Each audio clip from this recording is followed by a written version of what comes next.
যাদের কাছে আল্লাহু আকবার সুলকানি সুলকায়, এই আওয়াজ যাদের বিরক্ত লাগে, আমি শক্ত ভাষায় বলবো তাদের জানাজা না দিয়া কুকুর বিড়ালের মতো বিদায় করা দরকার। আমার আল্লাহ ছোট না বড়? তাহলে কত বড় বলেন? কত বড়? সবচেয়ে বড়। এটাকে বলা হয় আরবিতে আকবার। আরবিতে কি বলে? আকবার। আল্লাহু আকবার এর মানে কি? আল্লাহু আকবার মানে কি? আল্লাহ আল্লাহ সবচেয়ে বড়। ওয়ারাব্বাকা ফাকাব্বির, ওয়ারাব্বাকা ফাকাব্বির। তুমি তোমার রবের নামটাকে উচ্চকিত করে নাও, বড় করে নাও। অতএব তাহলে এই নারায়ে তাকবীরের হুকুম দিয়েছেন কে? আল্লাহ। আল্লাহু আকবার নামাজে আছে না নাই? আজানে আছে না নাই? আচ্ছা, এরপরে জানাজায় আছে না নাই? গরু জব করতে বিসমিল্লাহ আল্লাহু আকবার আছে না নাই? তাহলে নামাজে লাগে, আজানে লাগে, মৃত্যুতে লাগে, জানাজায় লাগে। ময়দানে যারা আল্লাহু আকবার বলতে বাধা দেয়, যাদের কাছে আল্লাহু আকবার সুলকানি সুলকায়, এই আওয়াজ যাদের বিরক্ত লাগে, আমি শক্ত ভাষায় বলবো তাদের জানাজা না দিয়া কুকুর বিড়ালের মতো বিদায় করা দরকার।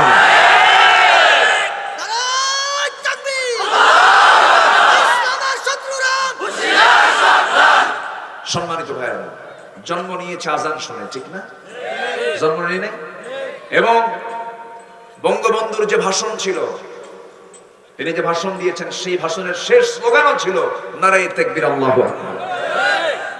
ইতিহাস বোঝে না, কিছু ঘাপটি মারা কিছু নাস্তিকের বাচ্চারা আছে, আছে না নাই? কিছু দুষ্ট চক্র আছে, এরা ইসলামকে সহ্য করতে পারে না। গাঁজা খায় তো হুঁশ থাকবে কেন? গাঁজা খায় আর রাজা হয়, বেহুশ হয়ে থাকে, কথাগুলো বলে মাতালের মতো। আমরা কারো নাম নেব না বড় করে, সবচেয়ে বড় নাম নেব কার নাম? আসতে বলবেন না, কার নাম? কেন? আল্লাযী খালাকা ফাসাওয়া, যিনি আমাকে সৃষ্টি করেছেন এবং সমতা করেছেন, ব্যালেন্স করেছেন। সমতা করেছেন তিনি, ব্যালেন্স করেছেন তিনি। চোখ দিয়েছেন আল্লাহ রাব্বুল আলামিন, ছোট বড় করে দেন নাই, সমান করে দিয়েছেন। একজন সুন্দরী নারীর ডাহক চোখ দেখে যুবক পাগল হয়। তুমি চোখ দেখে পাগল হলে কিন্তু ওই চোখটা যিনি বানিয়েছেন, আগে পাগল হতে হবে কার? আগে পাগল হতে হবে কার? সুন্দরী নারীর পাগল আগে হব না আল্লাহর পাগল আগে হব? কিন্তু এখন পাগল হয় কার? তোমার ডাহুক ডাহুক চক্ষু, তোমার সুপ্রশস্ত কপাল, তোমার কালো কালো কেশ, তোমার গাঁথনি সুন্দর, মুক্তার দানার মতো দাঁত, তোমার সুন্দর মুচকি হাসি আমাকে নির্বাসনে পাঠিয়েছে। আমি পাগল হয়ে গেছি। এরকম আছে না নাই বলেন? কি সমস্যা কি? এখানে কথা বলে কেন? আচ্ছা বসেন। কথা বলা যাবে না এখানে? কথা বলা জায়েজ কয়জনের?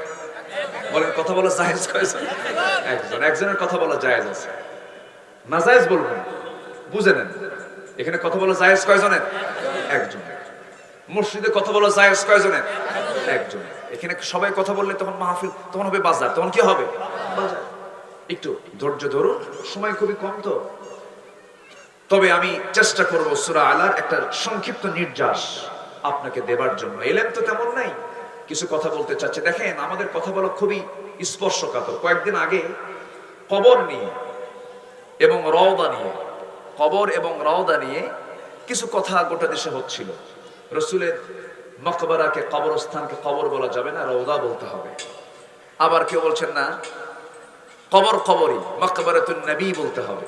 এটা বলতে নিয়ে আমি বলেছিলাম যে রওদা মানে হলো কবর, এই জাতীয় কোনো আয়াত কোরআনে নাই।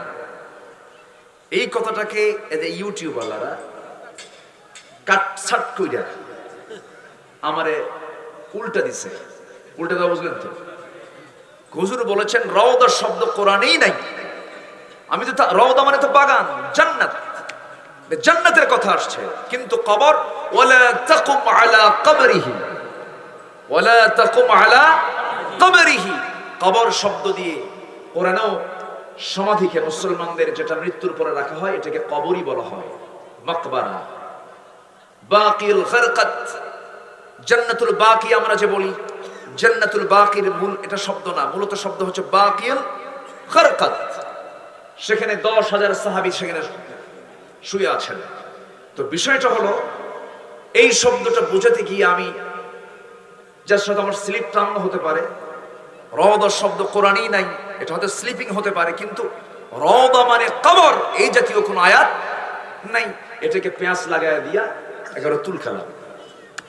মন্তব্য লেখে, হুজুর কি পড়াশোনা করছো তুমি? মানে গিবতের আড্ডাখানা বানায় রাখছে এখন কিছু ফেসবুকের কিছু লোকেরা। আসতে বলবেন না, জোরে কোন ঠিক কিনা?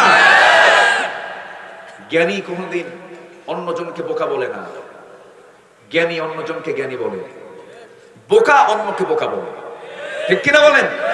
যে নিজে মূর্খ সে অন্যকে মূর্খ বলতে পারে, জ্ঞানী কখনো অন্য কাউকে মূর্খ বলতে পারে না। সম্মানিত ভাইরা, এই জন্য আমি এই এদের চোখটা খুব মারাত্মক, বুঝলেন? এই ইউটিউবের চোখগুলো আমার কাছে খুব মারাত্মক মনে হয়। দেখেন না, সে আছে কতগুলো, কোন জায়গায় ভুল হবে খাইয়া ভালো, খুব মুশকিল।